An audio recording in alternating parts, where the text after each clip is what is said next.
Waduh, dia waktu kecil. Dia mau korek lagi. Iya, itu yang orang perlu tahu. Ini yang bahaya ini. Ini good point sih. Ini baru kali ini yang menanya gue begini nih. Hidup gue adalah basket dulu. Seriously. Bener-bener. Jadi gue bangun pagi jam 5, jam 6 gue sudah di lapangan basket. Sekolah gue dulu siang jam 1. Oh, oke. Jam 11 siang gue pulang, gue mandi, gue sekolah. Sampai rumah jam 5, jam 6 sore, terus gue ganti baju, makan sebentar, terus gue berangkat lagi ke lapangan basket ke klub gue lagi. Sempat kuliah binus. Oh, lu sempat binus? 3 semester. Oh, lumayan dong 1,5 tahun ya? Iya, jadi gue gini, besok mau ujian gue. Aljabar sin cos tangen. Oh, udah aljabar 2 bla bla bla bla bla bla bla bla bla bla bla bla bla. Terus dia bilang ini, Bon, aduh lu daripada sin kuadrat, sin cos tangen enakan C minor, D minor. Akhirnya gue bilang ini override, tutup, gue langsung gue tidur. Gue nggak belajar. Nggak belajar. Ini kalau gue ceritain kita bisa bikin sinetron. Iya, sinetron. Ya, kerjanya kasar lah. Oke, ya. Kerja apa? Tukang cuci. Oh, gitu. Gue tukang cuci di warehouse pabrik kue.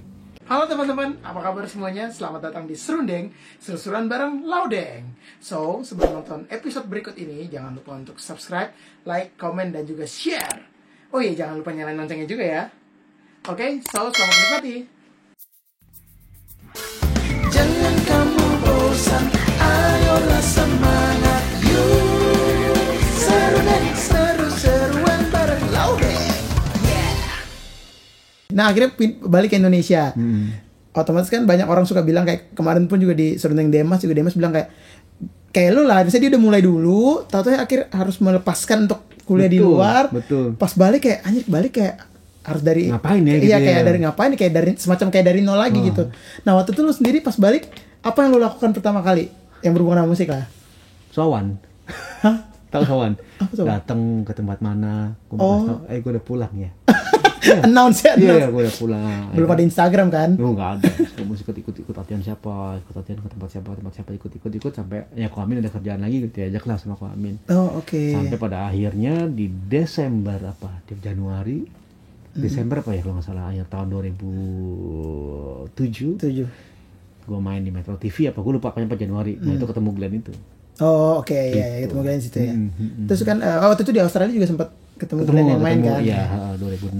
Ya maksud gue, tadi kan gue bilang ketika lu harus announce kalau lu udah pulang nih, walaupun lu sebelumnya udah karir lu udah jalan gitu. Cuman ya akhirnya lu gitu ya, nyamperin ya, untuk announce. Iya. Hey, I'm here, gitu ya. Iya, keren. Nah, habis itu soal engineer sendiri, lu gimana memulainya awalnya kan?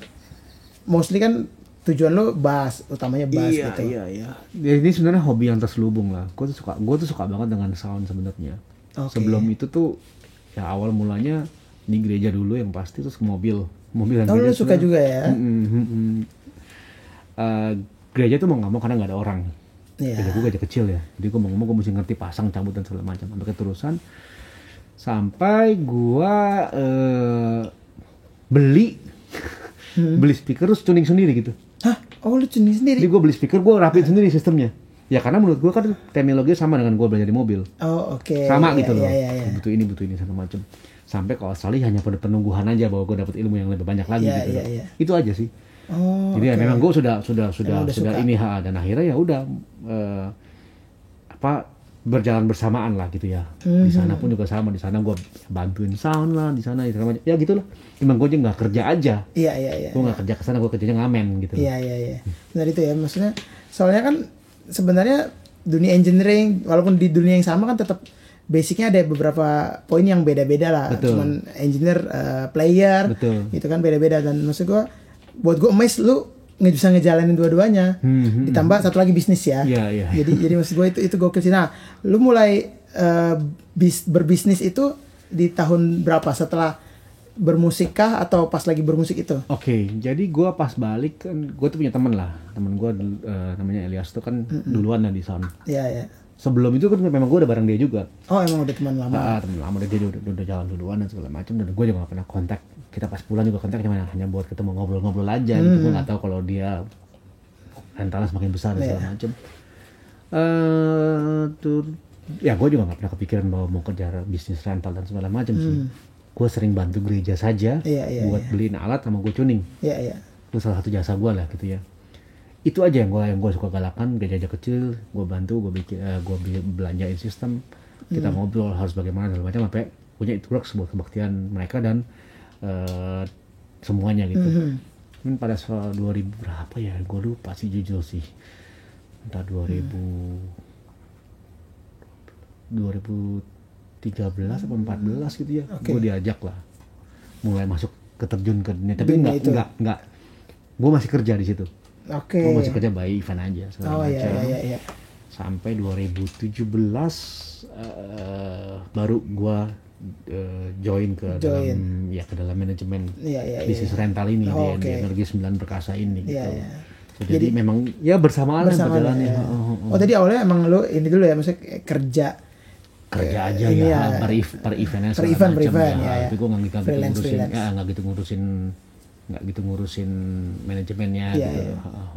Oh tapi ya, emang gak ada yang tahu ya, padahal maksudnya kan fokus lu musik nih. Ya sampai hari ini masih musik sebenarnya. Iya mas. Ada banyak banyak bidang-bidang yang lo ambil juga gitu loh. Tapi itu keren sih, keren banget. Nah terus session nih, selain tadi Ko Amin dan juga ya udah pasti Bung Glenn. Iya. Sebelumnya lu siapa aja yang lu udah pernah main kok? Dulu ya bareng Andin main cukup lama tuh, Andin sekitar 3-4 tahun tuh. Sempat Agnes juga sebentar. Terus ada beberapa band-band yang memang inilah ngumpulin player, bikin acara. Bikin acara gitu ya. Alatnya Urban Jazz. Gitu-gitu sih. Java Jazz kemarin juga jadi musik director di Yamaha 2019 Iya. 2020 ya? 2020 sebelum COVID. Sebelum COVID terus gue udah 2018 sekali. Gue udah 2 kali di Yamaha kalau nggak salah. 18 juga ya.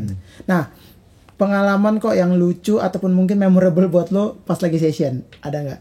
Apapun itu, entah sound lah, atau entah artisnya rese lah, atau misalnya apa yang memorable buat lo lah, boleh lucu, boleh mengharukan juga boleh. Enggak, yang gue inget banget sih nggak ada ya, karena karena ya gue salah kalau session kan biasanya under orang, which is gue nggak in touch langsung. Terus kalau ya di Glenn udah bilang bukannya session ya, itu cuma bersenang-senang bermain musik ya. Jadi sebenarnya gue jujur nggak ada yang inget sih gue.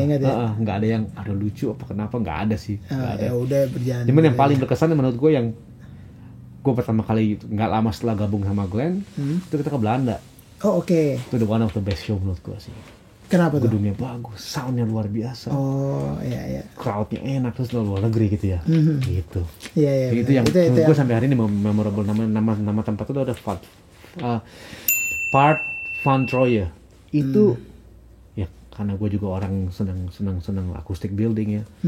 Itu gedungnya ya bisa begini, bisa dia floating. Jadi gini.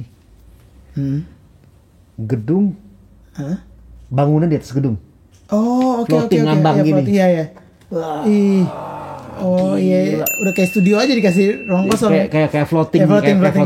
Itu floating building. Building ya. Gila, gua sampai ini itu di hunian, di apartemen. Oh bukan ini sendiri ya? Bukan, di apartemen hunian, di dalam itu dia tetap ada klubnya.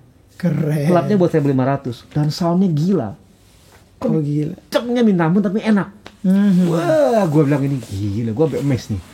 Wah, sayang gue masih pakai handphone Nokia. Itu ada tuh barangnya tuh yang bisa menggantung gedung itu. Karena kita keliling foto, cuma saya di Nokia gue udah nggak tahu di mana. Itu gila. Oh itu jadi itu memorable banget. Memorable banget buat lo ya. Dan vibe kita main di 2 show besar, satu di pasar Tongtong itu kayak model Indonesia.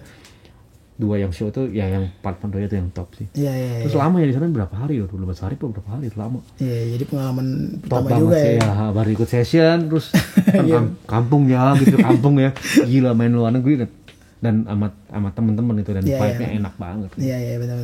Keren. Nah ngomong terus tadi lu juga sempat singgung soal sound bagus dan lu selalu amazed sama sound, dan juga di kalangan musisi kan juga lu terkenal sebagai orang yang sangat concern terhadap sound bass lu sendiri. Lu mulai kapan kayak gitu? Terus kenapa kok alasannya? Kalau boleh tahu nih. Nah itu juga sama kayak berjalan bersama dengan karir gua ya. Memang otak gua lebih cepat mendeteksi tentang sound.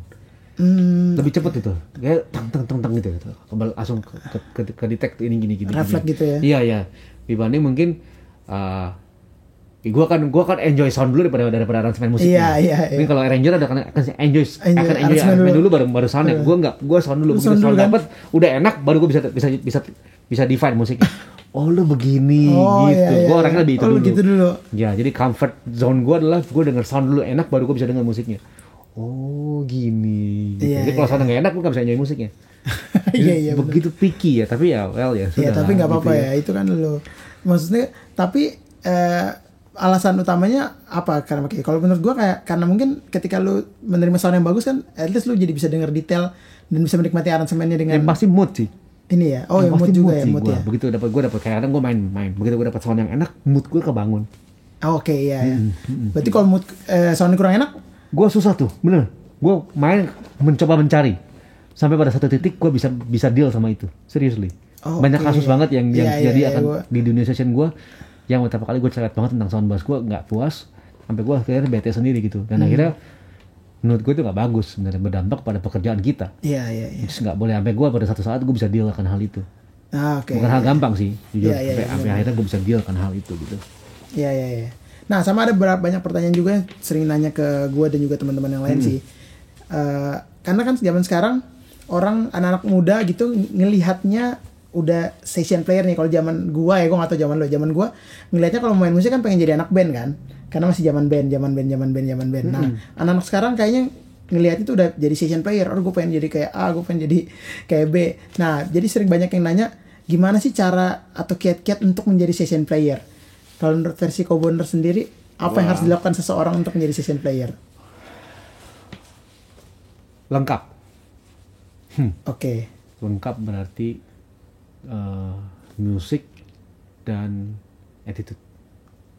Itu dua hal yang berbanding lurus. Iya, package lengkap tuh berarti ya lu cukup untuk bisa menjadi sosok pemain session. Berarti sessionis ya. Dulu gue menganggap sessionis adalah semua genre. Kalau sekarang mungkin di kotak-kotakannya. Bersyukur besar di gereja gue tahu semua main genre. Ini kalau anak sekarang lu bingung, lu udah lama gak bakal denger salsa dalam sebuah pertunjukan. Lu gak bakal dengar suara samba dalam sebuah suatu show musik saat ini. Tapi gue bersyukur gue melewati fase itu di mana yang lagu-lagu gereja yang bisa semua tuh semuanya gitu. Semua, benar. Dari mulai country, dari mulai salsa, Latin dan segala macam sampai caca dan rumba. Gue tahu semuanya hal itu sampai sini berdampak gue menjadi seorang pemain bass yang lengkap sebenarnya. Which is kalau begitu pas gue main sama Koamin, saya channel TV dulu sampai ke dangdut bisa gue main. Semua, karena memang lagunya begitu ya, beragam. Dan ya thank God banget lah kan hal itu. Hidupku dengan attitude-nya, di attitude Koamin juga mendidik gue secara attitude, ditambah ya wejangan-wejangan bokap itu yang gue bilang tadi, gue pegang teguh banget akan hal itu supaya mendukung sosoknya gue jadi utuh gitu. Iya. Gitu bener, sih, jadi sebenarnya itu penting karena lu jago tapi lu nggak asik. Iya. You never get the job man, gitu kan? Iya. Lu nggak bagus, tapi lu asik, dapat tapi limited. Tapi limited, iya benar. Iya. Benar. Lu pakai dia pasti aman cuma pas-pasan. Gitu Iya. Tapi kalau lu perfect, atau bukan perfect ya, cukup dua-duanya. Dia balance. Udah pasti sama dia orangnya enak gitu lah. Iya. Lebih gampang. Nyaman gitu ya. Enak keren. Nah itu bisa menjadi masukan buat teman-teman yang suka bertanya, karena zaman sekarang nggak tahu kenapa ya orang berlomba-lomba ingin jadi session player ya. Padahal sama terakhir mungkin ya, kalau kata Om Hari bilang tuh harus lucu. Harus lucu ya. Soalnya kalau kaku-kaku amat juga nggak ini ya. Tuh jangan dari Om itu ya.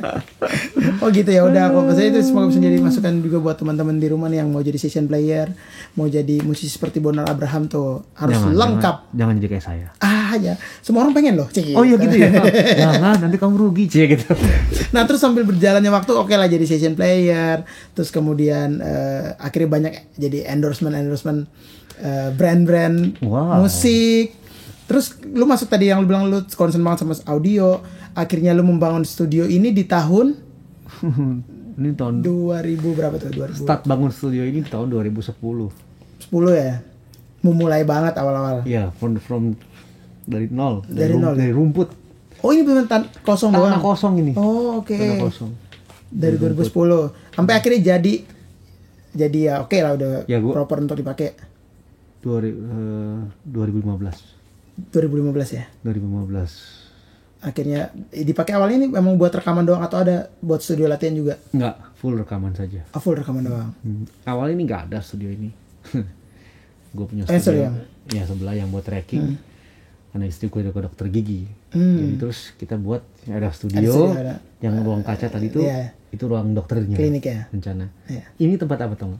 Jual makanan sebenarnya. Oh tadinya ini mau dibikin jual makanan. Kan pas lah ya, lu dapat jual makanan, studio kan perfect lah. Iya benar. Cing cing cing cing cing cing cuan langsung ya kan cing cing. Mantep. Terus gue ada satu waktu gue butuh studio. Gue tadi kerja di studio lama. Oh, oke, yang belakang. Bolak balik ada waktu gue mesti revisi jam 3 pagi karena besok jam 6 pagi mesti rilis. Iya, gue mesti balik ke studio lagi. Iya, itu males ya. Akhirnya gue bangun lah. Oh, oke. Studio ini which is di private studio gue. Iya, This is my ya mixing room lah. Iya, benar-benar. Nah, jadi mixing engineer lu memulai karir jadi mixing engineer itu kapan, terus project apa yang lu mixing 2000. Pertama kali?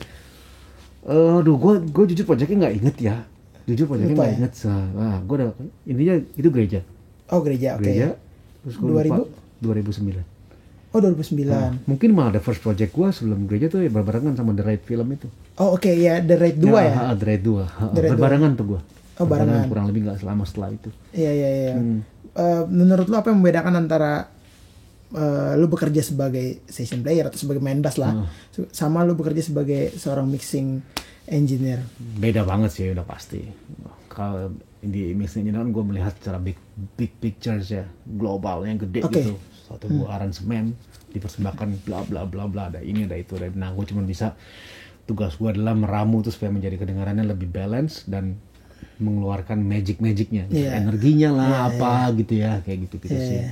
Sedangkan kalau main bass ya totally gue mau denger buat bass gue aja. gue denger yang lain, gue tahu tapi gue akan berlaku terhadap bass gue.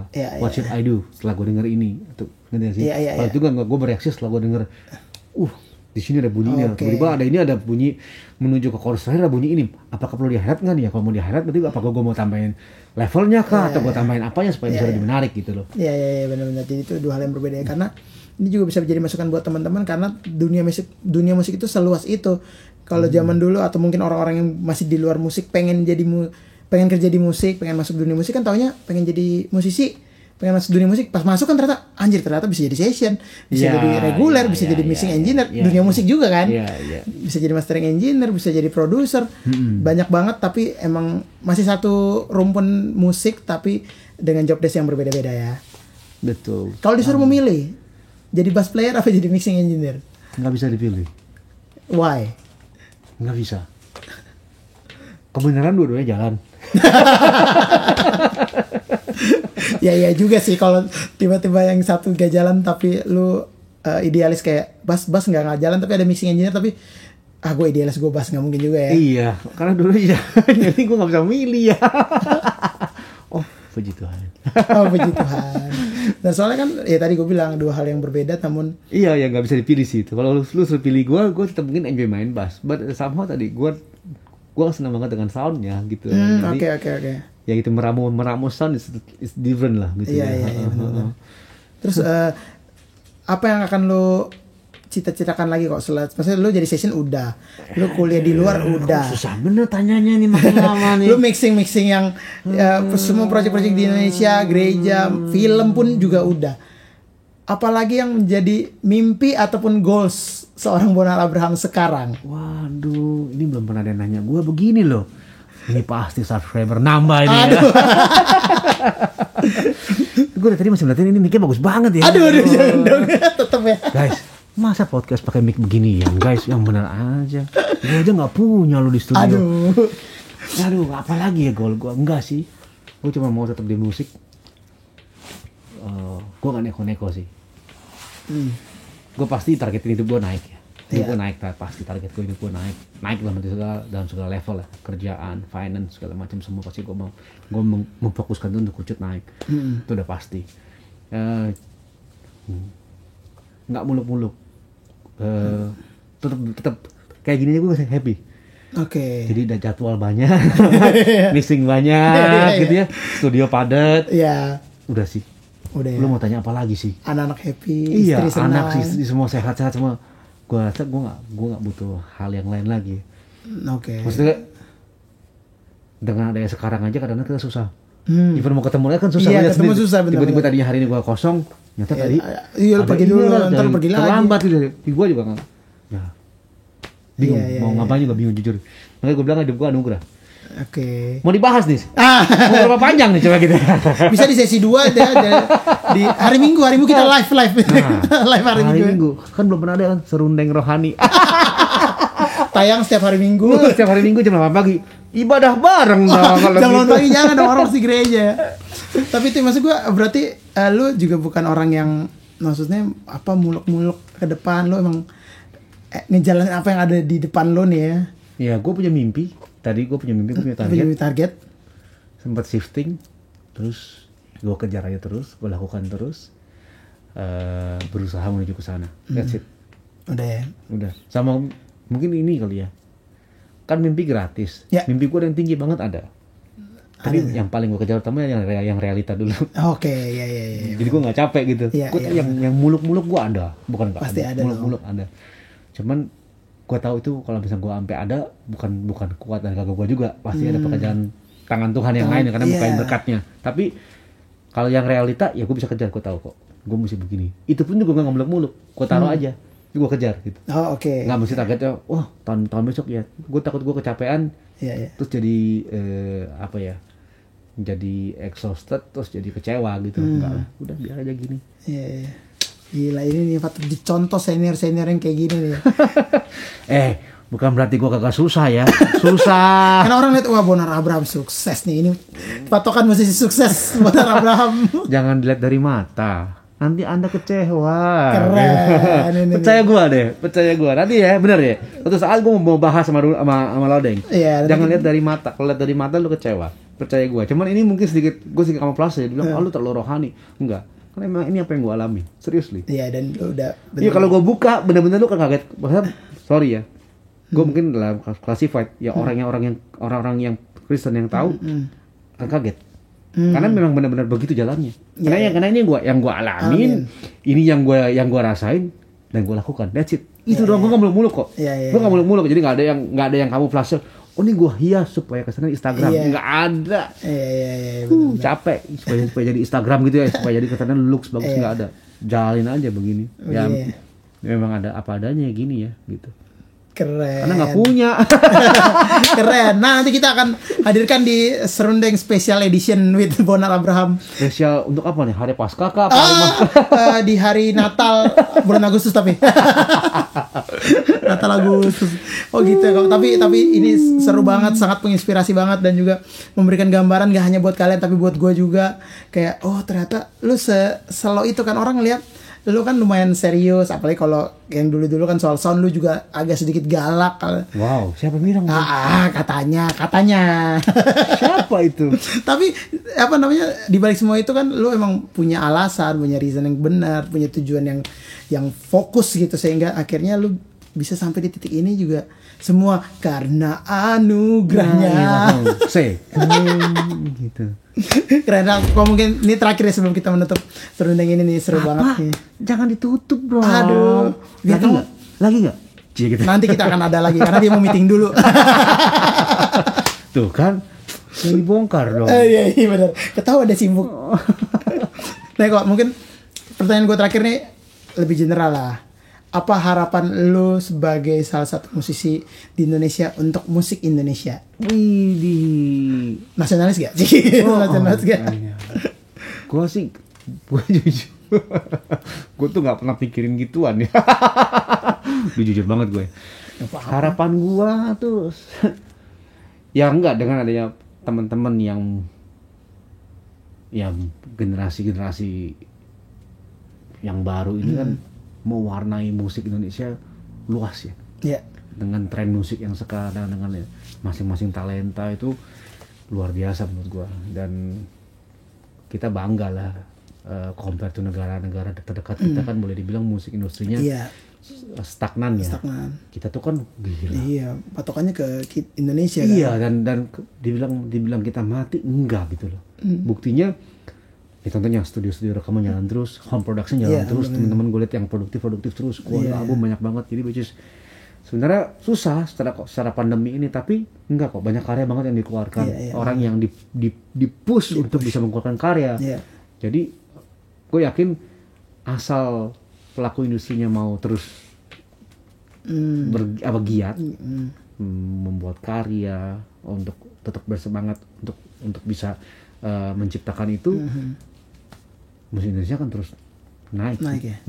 Naik terus. Jadi nggak bakal ada kejenuhan ya gitu, karena tadi kita baru ngobrol, setiap hari ada prodigi yang lahir, anak-anak baru yang lahir. Gila, kita match, kok dia bisa begini. Jadi ya musik Indonesia kan terus begini, dan kembali kita kan besar rakyatnya ya, jumlahnya besar, dan musik industri di sini tuh dari skala ya, bayangin dari skala yang hanya main tanpa mic di kafe sampai panggung besar, itu kita punya. Jadi negara lain kan belum tentu. Iya sih, benar. Jadi musik industri di sini tuh luas banget. Itu sebabnya gue tuh mau pulang gara-gara itu, salah satunya juga. Bukan karena, maksudnya gini, gue bantu aja udah pasti, tapi gue melihat scene musik gue untuk karir gue lebih besar. Kalau gue di Australia nggak bisa sebesar ini mungkin gitu. Karena ya totally beda lah gitu ya. Kalau gue tinggal di Singapura nggak bisa sebesar ini juga, nggak ada big stage gitu loh. Iya benar. Nggak ada big stage setiap minggu. Kita kan ada big stage setiap minggu. Lo cuma butuh mendapat tempat yang tepat, waktu yang tepat, sama tim yang tepat, dan artis yang tepat, betul ya. Benar. Kalau gue mungkin nggak diatur jalurnya untuk ketemu dengan Glenn, mungkin segini aja. Jadi memang ngerti sih berbeda ya gitu ya. Ya menurut gue industri atau musik Indonesia tuh akan terus berputar maju terus ya. Keren. Nah, itu harapan dari Kobonar Abraham tuh untuk musik Indonesia, dan semoga musik Indonesia dan juga musisi-musisinya pun juga tetap terus berkarya, terus melakukan apapun yang bisa dilakukan, terus tetap giat dan tidak pantang menyerah. Satu hal yang barusan saya ingin tanya. Apa tuh? Dulu kalau mau jadi musisi kan ditentang. Betul. Sama, gue masih di fase itu. Tapi untuk saat ini, ya tadi kalau lo tepat di tim yang tepat, di orang yang tepat, di manajemen yang tepat, di lingkungan yang tepat, apa ya gue bilang ya, anugerah, grateful, lu kerja, ya regular life, hidup lagi. Dulu kan udah mati ya, sekarang hidup lagi dengan good paid. Iya benar. Betul kan? Benar. Jadi ya semakin banyak yang mau jadi musisi. Iya benar. Tapi ya kembali, kalau gue bilang kenapa jangan lihat mata, karena kalau lihat mata lu kecewa. Kan prosesnya kan gue nggak bisa ceritain nih, bisa sampai begini detail nggak mungkin kan. Jadi kalau lu bisa tahu teman-teman yang mungkin sekarang menurut kalian sukses, fase mereka susah tuh banyak benar. Banyak banget. Dan itu perlu ditahu. Jangan lihat sekarang, sekarang lu nyesel. Tapi fase belajarnya mereka untuk menjadi sampai sekarang ini yang menurut gua teman-teman perlu tahu, benar. Bagus diambil, dikembangin supaya buat kita jadi makin besar gitu kapasitasnya. Iya. Itu juga salah satu alasan gua untuk membuat Serundeng. Jadi gua bisa mengulik kesuksesan di balik kesuksesan teman-teman musisi yang lain. Gitu ya. Iya. Karena kan ya tadi gue bilang jangan lupa klik lonceng dan subscribe. Gitu. Kan bentar lagi udah harus punya YouTube channel nih. jangan udah bisa nih. Soalnya ya itu tadi gue bilang, orang kan sekarang ngelihatnya di sosial media yang indah-indahnya kan. Si A main sama si B, wah ini apa segala macam. Zaman sebelum pandemi main keluar kota, main keluar negeri. Jangan percaya sosial media. Jangan percaya, bohong. Gara-gara ngelihat itu orang semua jadi bermimpi pengen jadi kayak A, pengen jadi B gitu kan. Sedangkan mereka nggak tahu tadi yang lu bilang kan, proses di baliknya, kesalahan-kesalahan, kesusahan-kesusahan di baliknya itu juga harus orang tahu gitu. Betul. Jadi bisa jadi sekarang tuh karena apa aja gitu. Keren. Terima kasih Kobonar sudah berbagi. Mungkin kita akan lanjut di episode berikutnya dengan versi yang lebih gospel. Di hari Minggu. Harus hari Minggu ya, karena harinya Tuhan. Thank you banget kok. Semoga bisa menginspirasi teman-teman di rumah juga, memberikan masukan-masukan baru juga. Dan mungkin kalau masih ada yang kurang untuk ditanyakan atau masih ada yang penasaran tentang apapun dari kehidupan Kobonar, boleh langsung cek di Instagramnya dia @bonarabraham. Tapi jarang posting. Gak apa-apa kan, yang penting DM kan. Sama live kan, kadang lu mulai suka live ya belakangan. Iya. Tahun lalu gue suka live tuh, cuman tahun ini udah mulai kerjaan, udah mulai banyak, jadi ya begitu. Jadi bisa cek di Instagram Kobonar ya. Sukses juga buat Serundeng. Terima kasih ya. Juga buat teman-teman yang lagi di Jakarta Selatan, di daerah Citos, kalau lagi haus, sedap dia. Boleh langsung, ada satu cafe yang sangat enak banget. Dia tuh lebih marketing daripada gua aja nggak kepikiran untuk promosi itu. Jadi bener juga. Apa tuh? Ada apa tuh di Citos? Di Citos ada namanya Kokumi. Kokumi. Jadi bukan semua punya gua ya, awis. Gua ada di Citos sama di Ayan Sentul. Oh iya, dibuka di Ayan Sentul ya? Iya, soalnya jadi kalau deket-deket. Iya, bisa mampir ya. Iya, boleh cobain. Enak banget, tempatnya juga cozy banget tuh. Di lantai 2 ya kan. Gua yang nggak pernah minum, akhirnya minum. Oh, lu nggak suka yang gitu-gitu tadinya ya? Iya. Jadi teman-teman boleh tuh langsung cek aja kalau nggak di Instagramnya @kokumi apa ya, Citos ya? Kokumi nggak ada. Kokumi is global. Oh, is global ya. Udah. Cari tokonya aja lah. Tokonya aja di Citos sama di Ayan Sentul. Kokumi the best, enak banget. Seandainya punya gua semua nggak gampang mananya. Make sure kalian harus datang ke Citos dan Ayan Sentul. Buat yang di Bogor Ayan Sentul, kalau yang di Jakarta di Citos. Keren ya di promo. Oke, terima kasih banyak teman-teman. Semoga kalian sehat-sehat selalu. Semoga ini bisa bermanfaat buat kalian semua, memberikan gambaran-gambaran baru dan juga memberikan wacana bahwa ternyata dunia musik gak se-dark yang kalian kira ya. Ternyata banyak juga kelucuan. Ini lucu banget nih. Jadi musisi itu happy, terus kemudian banyak yang bisa dibagikan juga kepada yang lain. Semoga kita bisa saling bermanfaat sesama manusia ya. Sedap. Amin. Oke teman-teman, jangan lupa untuk tetap menerapkan protokol kesehatan, melaksanakan 3M, dan juga kita berdoa semoga pandemi ini cepat-cepat berakhir. Amin. Ya, dan kita bisa ketemu lagi di panggung-panggungan lainnya juga. Oke teman-teman, sampai ketemu lagi di Serundeng. Jangan lupa untuk nonton episode-episode yang lain juga, semoga bisa menginspirasi kalian semua. Terima kasih, gua Laudeng. Sampai ketemu lagi di Serundeng, seru-seruan bareng Laudeng.